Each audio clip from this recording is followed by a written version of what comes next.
For the next 3 days, we have this Porsche in with us for an AMDetails Enhancement detail. You can follow all that straight after this. Hey there guys, I'm Alan and welcome to AMDetails. We bring you car care and detail related videos every week. Subscribe and make sure you smash that bell so you get a notification every time we go live to answer your detailing questions.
So as you can see, we have the Porsche inside now, full wash, decontamination done. That's the safe wash, detar, de-iron, clay bar session. We're now on the ramp, blown dry, inspected, and Scott has begun to tape up some of these areas as he's already done the roof. Check the flake on that. Looks absolutely brilliant. This is after a cutting stage, and he's also refined it. So for me, it's to tackle the bonnet. So I'm gonna get this popped up, remove the badge, crack on.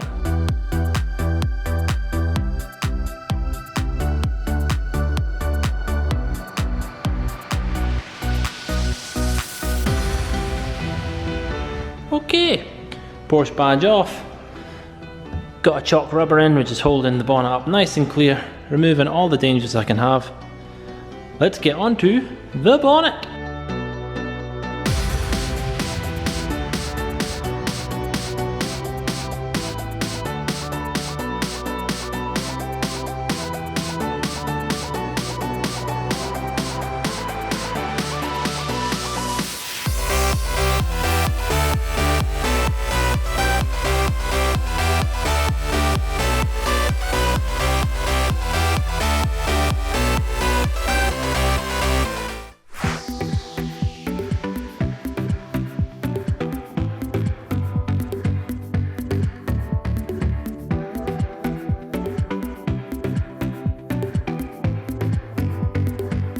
Bonnet cutting stages complete. I managed to get it finished late last night. See that there? That's what we need to refine out later. See that? It's just a little bit of damage I've induced when cutting heavy with that blue pad. I probably turned the corner too quick here. All the polish moved on the pad surface and didn't quite cut fine there. That's what you're seeing there. But the rest of the bonnet is looking pretty good. Took a little bit more work than maybe the enhancement is should give, but with it being such a big positive panel, really rewarding. And refitted the badge. So this morning Scott's going to work his way around the lovely curves of the Porsche on the rear end here, whilst we are going to go and look at the arches and the front bumper. Breaking out a little bit of the manual focus, so do bear with me if it goes in and out, but I'm doing it so you can see the defects. Front bumper is looking not too bad. Come around here, we can see there's some more swirling, marring, quite deep stuff, and then we've got a couple of bug impact etches to address in the front here as well. But looking forward to bringing this up, working at this area, what's going to be great is we'll now have the Nano again here. Previously, I used to deliberately just have to stall out the spot pad, knowing it wasn't rotating, but hoping that its agitation plus a bit of my hand polishing would bring these areas up. But fingers crossed the Nano will work good in there. And another known area for issues when using the Rupes or DA actions is the curvature here on a Porsche. This causes a lot of stalling out as well. So hopefully the Ibrid will sort in there.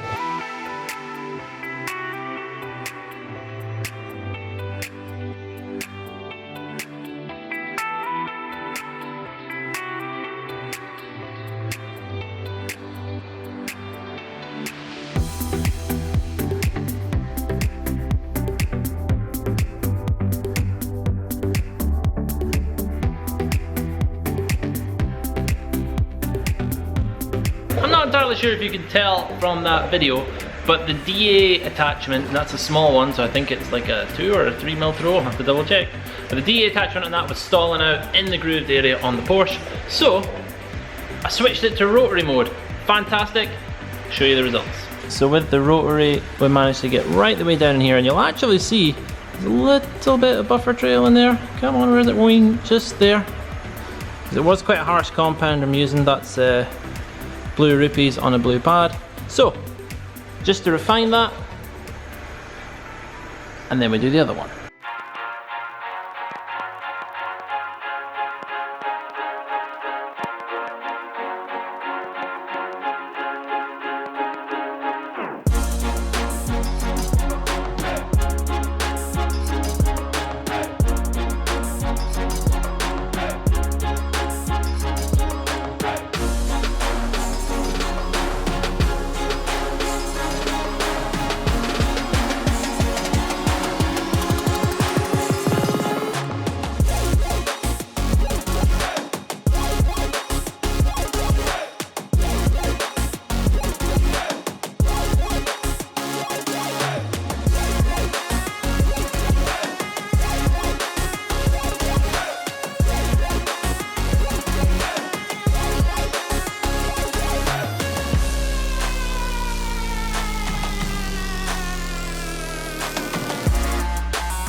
So let's have a look and see what that combo did. So we got what was originally in there.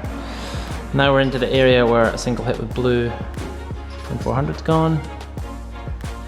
Not bad for enhancement. This light stuff I think is actually Mara and I put in with the microfiber, so that should refine nicely.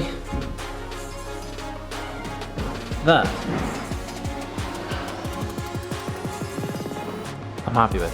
So let's crack on with the rest.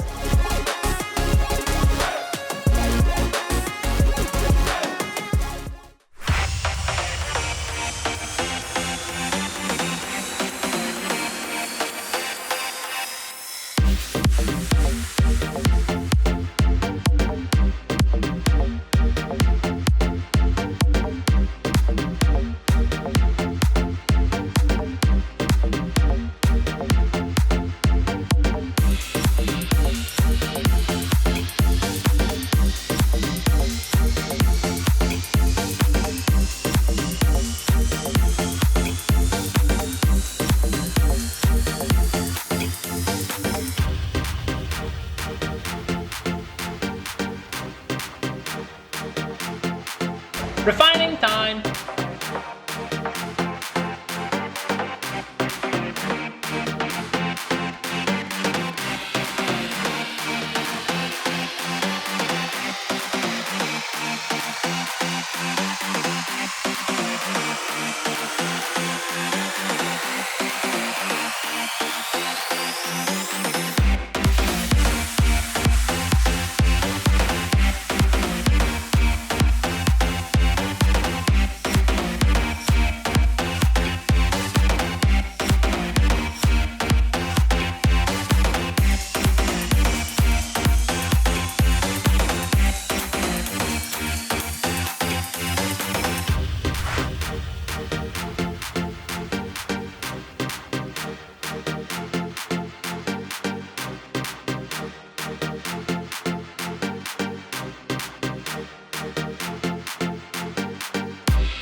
Bye, Porsche. This week has been something else.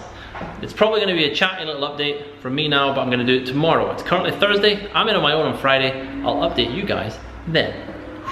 Good morning. Friday, 16th of June, and it's just me in today. Hopefully I can update you all on what's going on and somehow round up this vlog with something. And I'm hoping to get a lot of paperwork caught up on in the times I was away. First of all, I got to do the orders. Then I have later on today Finley in for an interview. If you're a watcher of the channel, you know that Finley is a student that we're having on an internship, so he's with us for 4 weeks and he has to do a project. It's all part of the Career Ready program.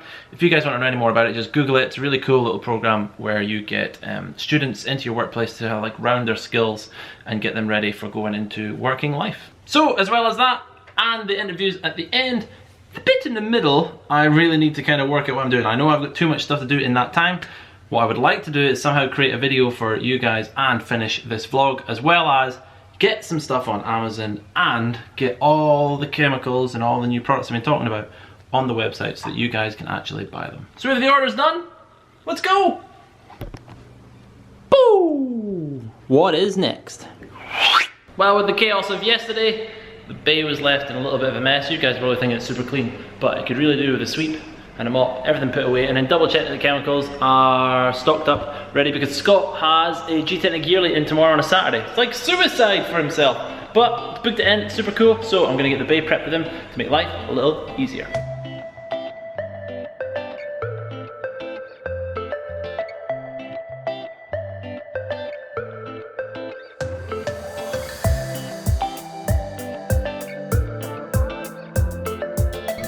All done. I'm fairly happy with that. It's not easy to keep everything out in the open but looking tidy because we have a lot of stuff now. I really do need to get a bigger workshop. Ugh, really got me an unattractive dab on. It's time for a coffee, a rest, then smash this. Coffee brought to you by Tassimo. I should get sponsored by these guys. Boom.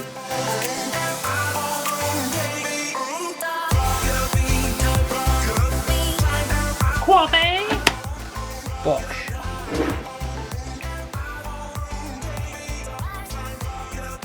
Basically running on the stuff at the minute with AMD and Jacob.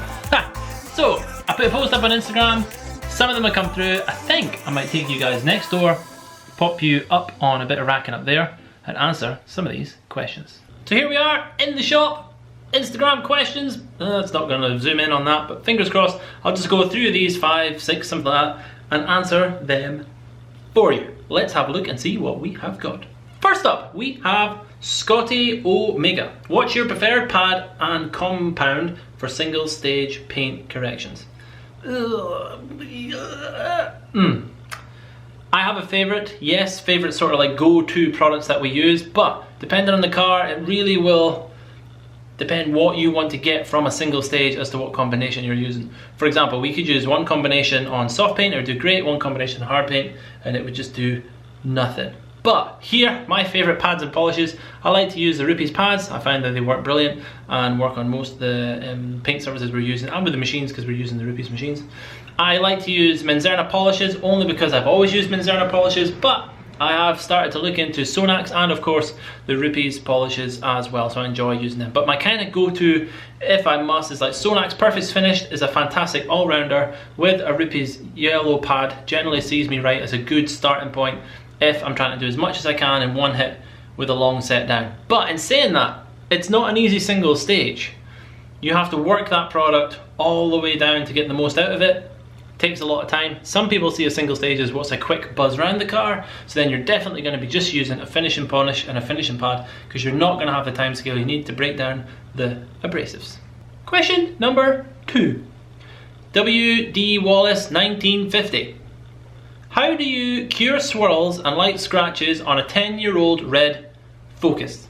Well, the same way you would cure swirls on any paintwork, and that is you're either going to mask them, so you can mask them by using fillers, like using a filling glaze and that, or we're going to permanently remove them by slowly removing a thin layer of the clear coat and thus rounding or removing those swirls completely. And to do that, you could do it by hand if you wanted to be a hero, but realistically you're going to have to get some sort of machine polisher, rotary, dual action, something along them lines, and some sort of abrasive, and we're going to have to remove the clear coat layers until we reach a point where you are happy. And it's the only way you're going to fix it, my good man. Question before this, I gave my top tip on what is my go-to product, so maybe have a look there. They're all in the description down below and see how you get on. Question number 3. These all seem to be machine/defect orientated, but here we go. Luke Rich 13. What is your preferred method of restoring headlights and getting rid of any smog on the inside?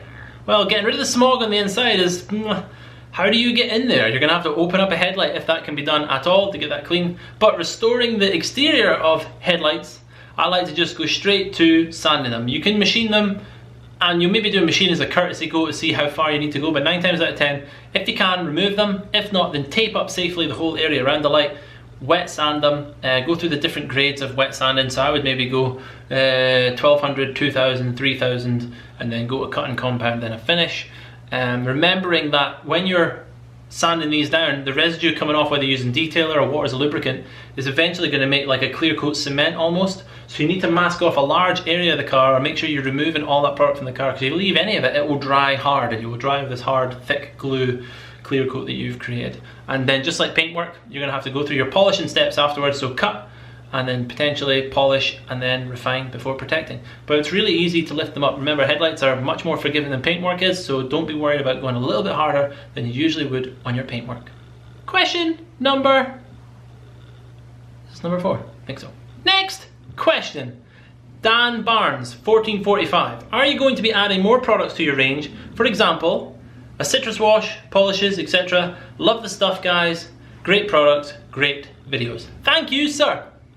Ideal. Are we adding new stuff to the range? It's taken us a very long time to get there with the metal polish, which we do believe now completes the entire exterior range for AMDetails, but there is a dedicated tire dressing coming out rather than using AM dress that we're working on. It's going through the groups.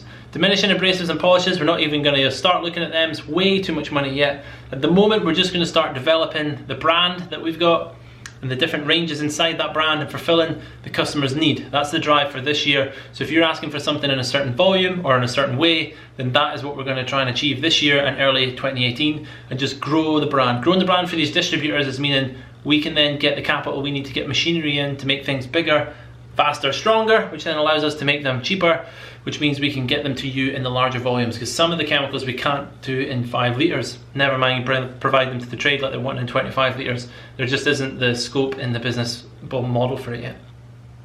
So I hope that helps to answer your question. Anything coming? There's always something new happening at AMDetails, but it's a long process. We've been at this one since 2010, so that's, well, October this year will be 7 years at the chemical game, and by no means has it had all our energy pumped into it all the time. So maybe if you're full-time and that's all you were doing, you would move faster, but I like the nice steady growth we've got, and hopefully you guys are enjoying the range we've got as well. And thank you so much to every single one of our customers and distributors. Do we have a spray wax? That is from Timothy Charter. I think, Timothy Charter, do we have a spray wax? Yes and no. You can use AM Detailer as a spray wax if you wish. There's magic pink stuff still doing the rounds, if any of you guys have got a hold of that in your garages somewhere, and we're still working on how we can develop that to work properly for the end user and in what form it's going to be distributed, whether it's going to be in a trigger spray, or is it going to be an addition for your snow foam lance bottle, or is it going to be a raw material that you can then work with in your own way. The only problem is with it, if you mix it in the wrong way, it can't damage the paintwork, but it can definitely become a problematic product. And we want every single one of our products to be literally, the end user can just pick it up and use it, and that way it covers the whole spectrum. We're not saying it's a trade only product, it means it can be for anyone out there in the retail world. bfddetailer.co.uk. Just gave a plug to your website there. How often do you prime a pad? How do you know which pad or compound to use on different paint? And last question, what's the difference between a 1-stage polish, 2 or a 3? It's 3 questions that. Cheeky. How often do you prime the pad?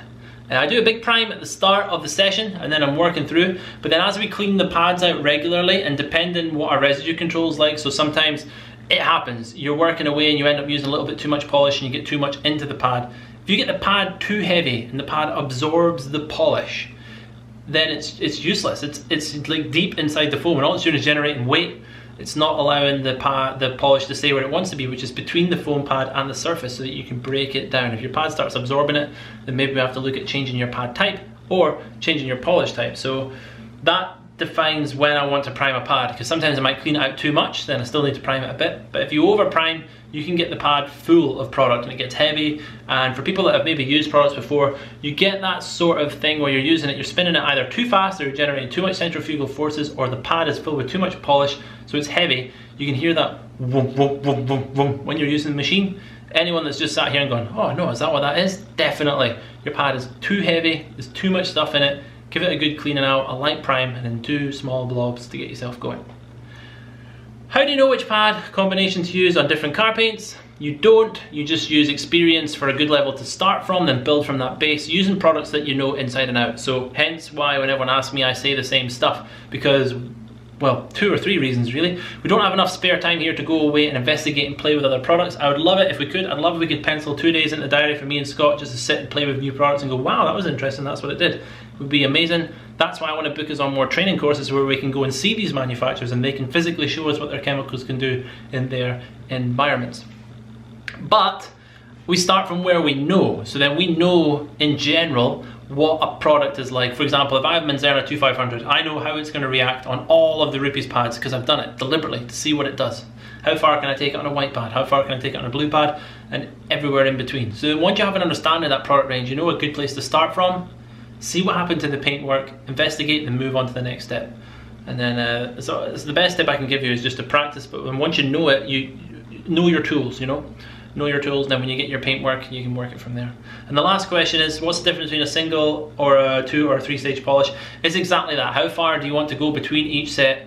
Sometimes defined by how much money has the customer got, or sometimes defined by the business to make it easy. Here, we do definitions like that, so it's to make it easy for the customer. We don't want it to be how much money have you got or how much time have you got thing. It's we round everything into one. So we've got a medium car.